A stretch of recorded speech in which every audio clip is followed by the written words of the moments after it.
Berikut daftar 5 negara tetangga Indonesia yang BBM-nya sudah naik drastis.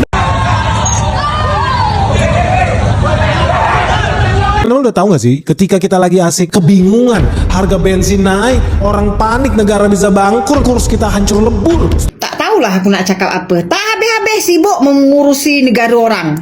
Cakap Singapura terkencing-kencing lah.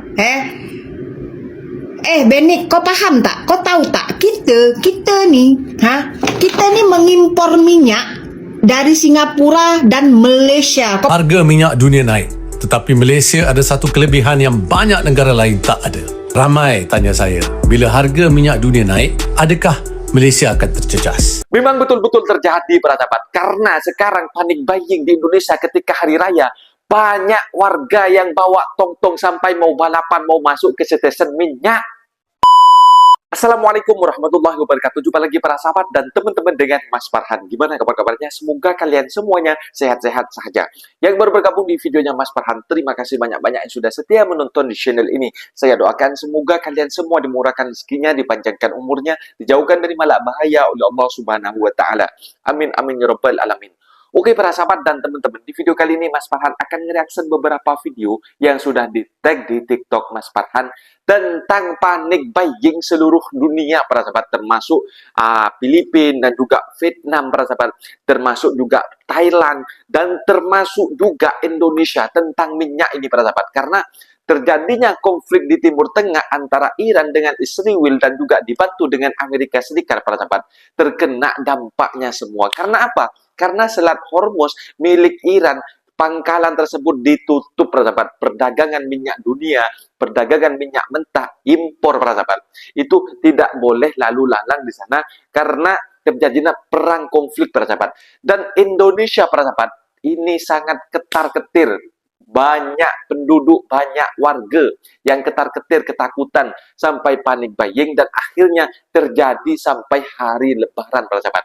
Sampai di Kalimantan harga minyak BBM ini sampai menjejak 20.000, ada yang sampai 30.000. Dan Malaysia para sahabat, meskipun negara kecil yang dikatakan orang yang selalu dihina-hina sama Indonesia, mereka itu masih menstabilkan harga minyak yang masih subsidi Rp1.90, yang tak subsidi Rp2.60 para sahabat. Ini masih keuntungan dividen Petronas itu masih keuntungan berpuluh-puluh biliun. Dan di Indonesia para sahabat, kenapa sekarang ini akan memangkas anggaran subsidi berbanding menyetop makan siang gizi gratis? Bapak Prabowo lebih memilih untuk memangkas subsidi kepada rakyat para sahabat. Untunglah jadi negara Malaysia tidak dipangkas ya subsidinya. Minyak juga termurah di Asia para sahabat. Dan para sahabat penasaran seperti apa videonya? Kita simak sama-sama. Apa-apa benda boleh komen dekat bawah. Tetapi jangan lupa bantu sokong channel ini dengan like, comment, share, dan subscribe-nya. Kita tonton sama-sama. Let's go. Hari ini resmi Singapura itu merasa ketakutan. Mereka lagi Singapura ketakutan. Hai, halo, assalamualaikum. Selamat berbuka puasa. Hari ini aku buka puasa dengan mie je, Lepas tu dengan 1 gelas air sarsi je. Kak JP. Si Benik ni aku rasa kan, tak tahulah aku nak cakap apa. Tak habis-habis sibuk mengurusi negara orang, Cakap Singapura terkencing-kencing lah, Benik, kau paham tak? Kau tahu tak? Kita ni mengimpor minyak dari Singapura dan Malaysia. Kau paham tak? Singapura tu tak ada sumber minyak dia tu. Diekspor dari negara kita, lepas tu dia jual balik ke negara kita. Fikir pakai akal sehat engkau. Siapa yang bodoh sekarang? Kita ke negara orang? Asyik mengurusi negara orang. Kau urus je negara kita sekarang ni. Dunia dah kacau macam ni, kau sibuk juga lagi. Negara kita. Auto balapan ini nak masuk Pertamina. Nak masuk, ketika dibuka itu pintu untuk isi minyak,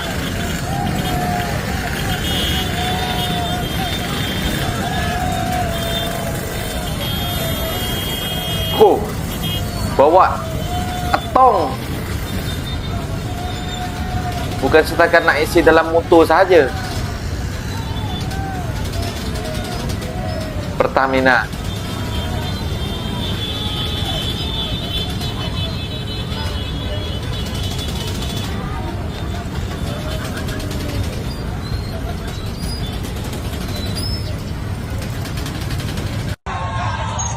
Antri BBM dah mulai rusuh. Hah? Gaduh ke? Ini biasanya Pertalite itu yang subsidi para sahabat. Kalau di Indonesia Pertalite itu yang subsidi. Yang minyak Nah, non demi apa BBM 95. bakal naik, bakal habis gara-gara perang Iran Israel. Astagfirullah, Iran sama Israel lagi saling serang kayak gini nih. Ngeri banget sebenarnya. Guys, harga oil berpotensi naik dari $98 ke $150 per barel. Karena Amerika baru aja ngebom fasilitas minyak di Iran, dan Iran adalah salah satu produsen minyak terbesar di dunia. Ini fasilitas yang dibom, siap-siap bensin di pom bensin bisa jadi langka dan harganya bisa naik. Gua sendiri aja kemarin udah dapat keuntungan nih dari oil. WTI sempat untung $800. By the way, ini akunnya gue grow dari modal awal $100 sampai sekarang udah jadi $19. Gara-gara BBM langka di Kalimantan Barat, harganya per liter itu bisa mencapai 20.000 sampai 30.000 per liter. Hai, balik lagi bersama konten Kak Yuhu. Update harga bensin hari ini di warung Kak Yuhu. Harganya tuh masih normal kok guys. Ini Cuma diecer kayak gini aja, berapa? kita jual 14.000 per liter. Biasanya kita jual 1 liter itu 13.000, karena masih langka ya kita naikkan aja ngikutin harga pasar di sini. Ada juga yang jual 20.000, agak-agak kaget juga ya, memang minyak tuh lagi langka. Tapi nggak usah lah jadi haji mumpung ya lah. Kemarin pas aku diputusi bahwa harga minyak tuh mulai dari 15.000 sampai 25.000. Bahkan ada juga yang jual 30.000.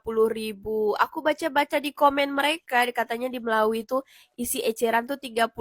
Sebenarnya minyak tuh kalau di SPBU harganya memang masih sama 10.000. Cuma gara-gara langka kita susah untuk dapat minyak, jadi harganya tuh memang dimahalkan sama orang yang jualan minyak eceran. Nggak salah kalau jual pengecer itu mau upkan harga, karena memang nih langka sekali. Yang salah tuh pemerintah. Penanganan masalah BBM yang langka nih sangat lambat. Bukan cuma BBM aja yang langka, masalah yang tidak teratasi dari dulu adalah gas. Harga gas nih tetap tinggi. Kemarin aku beli di warung, harga gas berapa? 40.000 dia satu tabung yang warna hijau. Itu masih dalam kota Sintang loh aku belinya, harga 40.000. Belum lagi datang ke kampung-kampung, harganya tuh bisa 50.000 sampai 70.000 per tabung. Padahal udah tertulis di tabung warna hijau katanya hanya untuk masyarakat miskin. Tapi kalau harganya 45.000 sampai 50.000, apa itu masih untuk masyarakat miskin? Semoga pemerintah cepat bertindak ya. Dengan masalah seperti ini, aku berharap harga gas itu bisa kembali dengan harga 20.000 atau 25.000. Menurutku itu masih harga terjangkau buat masyarakat kecil seperti kita. Di sini aku lanjut lagi mau layan mereka dua bocil ini belanja. Tadi tuh mereka beli jajan, dan ini lanjut lagi aku mau nakar bensinnya. Hari ini tidak ada drama yang namanya aku tuh kelahi sama bapak aku gara-gara ngisi minyak. Karena ini aku ngisi minyak ternyata sudah benar, karena dia juga lagi sibuk di belakang. Dia tuh jemur padi karena kami tuh udah panen. Jadi udah bisalah kita giling beras baru nantinya. Apa di tempat kalian udah pada ngetam? Tahun ini di tempat aku tuh aku ndak ada yang namanya bikin konten mau ngetam, karena kemarin pas aku diputusi bahwa bapakku tuh udah ngetam guys. Jadi udahlah, aku tidak ada konten yang namanya ke ladang. Aku bikin emping juga tahun ini ndak ada, karena kemarin tuh sudah lewat masanya, karena aku tuh ndak ada pulang ke kampung. Tapi masih ada satu ladang kami juga yang belum diketam, nanti semoga aku bisa ikut ya ngonten-ngonten lah di ladang kami yang satunya. Dan ini aku udah selesai nakar minyak. Wah, aku tadi tuh ada beli kue, tapi aku ndak tahu harganya, jadi nanya mama aku dulu. Dan ini semua kerjaan aku sudah beres. Ya udahlah, video aku cukup sampai di sini hari ini. Bye.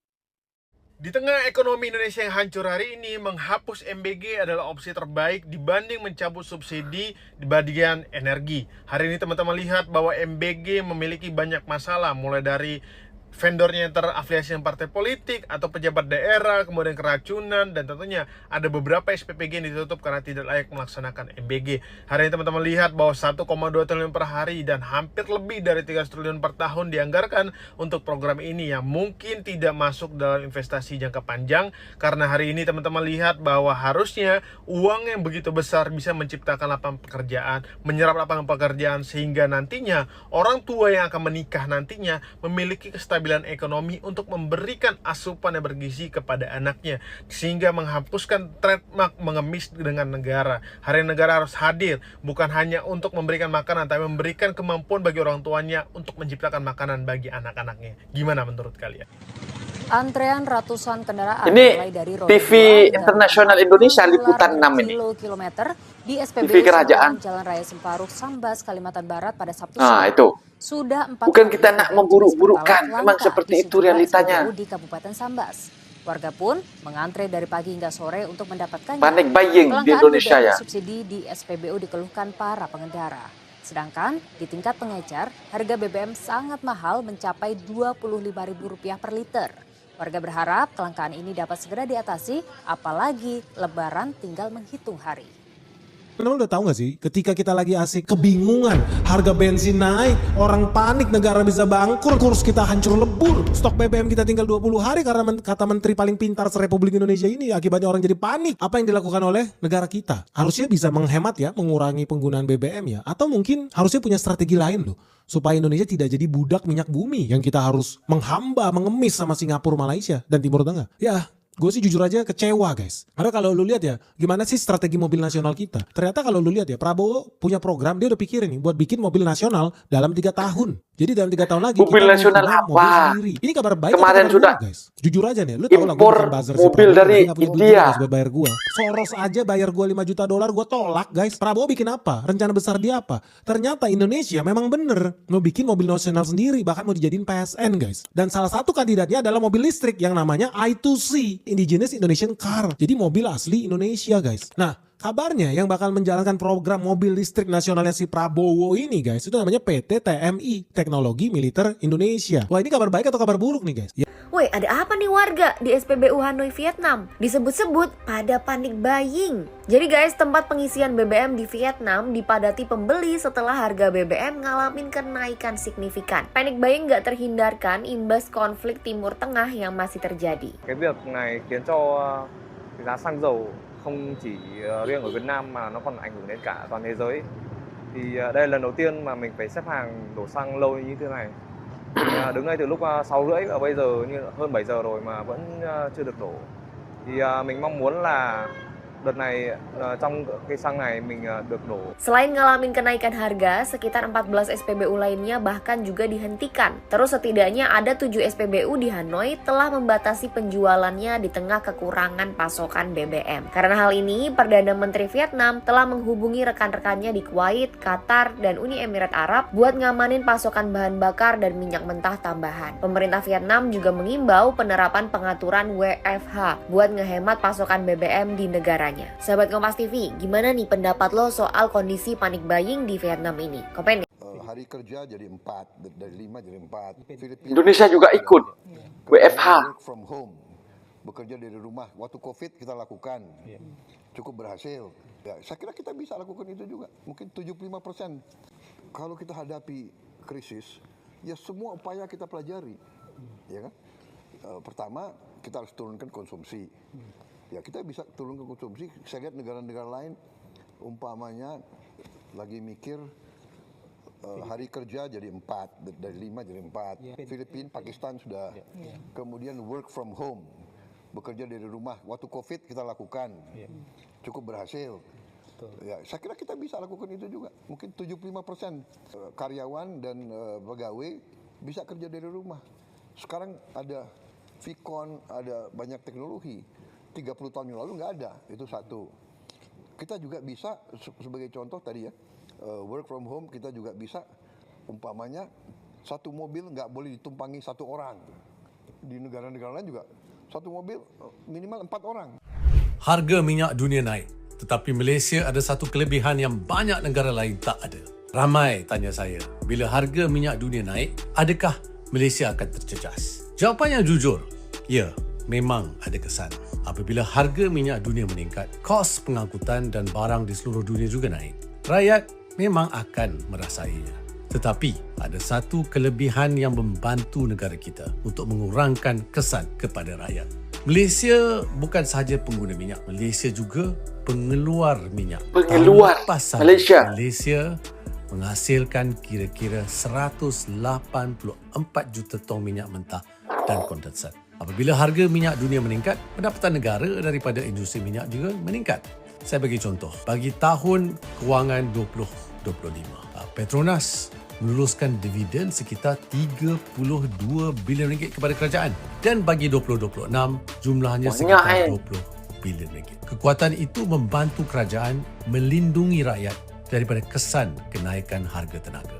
Sebab itu di Malaysia, harga RON 95 untuk rakyat yang layak masih RM1.99 seliter melalui Budi 95. Walaupun harga tanpa subsidi lebih tinggi. Kerajaan juga melaksanakan subsidi bersasar supaya bantuan sampai kepada rakyat yang memerlukan, dan juga ini mengurangkan keterisan. Yang penting, rakyat faham apabila harga minyak dunia naik, banyak negara hanya menanggung kos yang lebih tinggi. Malaysia berbeza. Kita bukan sekadar membeli minyak, kita juga menghasilkan.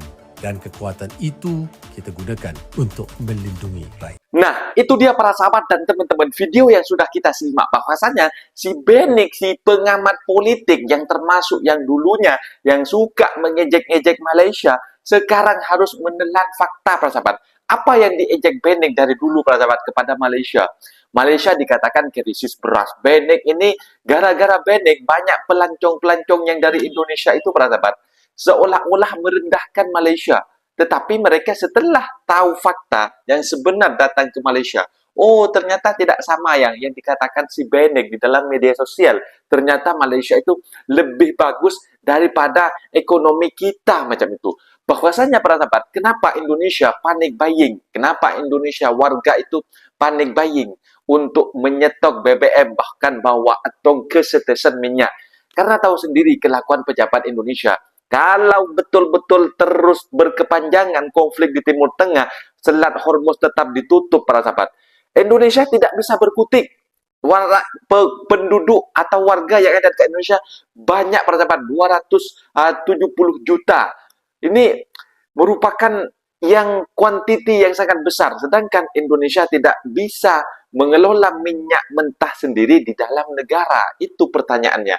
Tidak bisa mengeluarkan minyak hasil yang disaring, difilter di Indonesia. Bahkan Indonesia hanya bisa mengekspor minyak mentah ke luar negara dan dibeli lagi minyak yang sudah diproses di luar negara, diimpor ke Indonesia. Itulah kelemahan Indonesia. Karena Indonesia masih bergantung kepada negara lain. Dan Malaysia juga, Menteri Ekonominya juga menyebutkan, kalian tidak bisa membedakan, tidak bisa menyamakan Indonesia dengan Malaysia dan dengan negara-negara yang lainnya yang ada dekat di Asia. Malaysia itu pengeluar minyak dan juga pengeluar minyak mentah dan juga mengekspor minyak yang sudah dikelola macam itu, dan mendatangkan minyak mentah dikelola di Malaysia dan juga dijual kepada negara-negara yang membutuhkan, termasuk Indonesia para sahabat. Indonesia juga sudah disebutkan oleh Menteri Bahlil, kalian jangan takut, jangan ketar-ketir. Apabila Selat Hormuz ditutup, itu kita bisa mengambil, kalian jangan takut, karena kita mengambil di negara se-ASEAN dari Singapura dan juga Malaysia. Benik sampai mengatakan, bodohlah si menteri ini. Kalian nggak tahu, ini Malaysia masih mengambil, mengimpor minyak mentah dari minyak di Timur Tengah, di perdagangan dunia. Kalau mereka tidak cukup di dalam negara, mesti Indonesia tidak kebagian pengeluaran minyak, pengekspor minyak dari Malaysia, para sahabat. Kan bodoh macam itu. Sebetulnya harus memberikan solusi macam mana untuk kepada masyarakat, agar, karena di Indonesia ini para sahabat ada pengepul ataupun tengkulak-tengkulak dari orang kampung-kampung itu bawa tong-tong itu beli minyak banyak-banyak, lepas itu dijual dekat kampung. Karena stesen minyak dekat Indonesia itu tidak merata, yang ada itu dekat dekat city-city saja, dekat tempat yang memang dekat city-city lah, tempat yang bandar-bandar saja. Kalau dekat Malaysia kan banyak stesen, bahkan dekat bandar-bandar pun stesen minyak itu sampai berdempetan 10 meter, berapa lagi itu ada stesen minyak lagi, Caltex, ada juga Petronas, ada Shell macam itu para sahabat. Dekat Indonesia nggak ada para sahabat, yang orang-orang kampung itu beli kepada tengkulak yang datang ke bandar macam itu para sahabat. Jadi Malaysia terbaiklah, nasib baiklah kalau jadi orang rakyat Malaysia, karena apa ya, pemerintahnya memikirkan macam mana untuk mensejahterakan, tidak membebankan perang yang terjadi di Timur Tengah, konflik di Timur Tengah. Malaysia tetap mengoptimalkan minyak tersebut dengan RON 95 yang subsidi, dengan subsidi budi 95 para sahabat. Mungkin videonya sampai di sini para sahabat dan teman-teman. Apabila ada kata benda yang silap, Mas Farhan minta maaf sebesar-besarnya. Mohon dibenarkan di kolom komentar dan video ini. Assalamualaikum warahmatullahi wabarakatuh.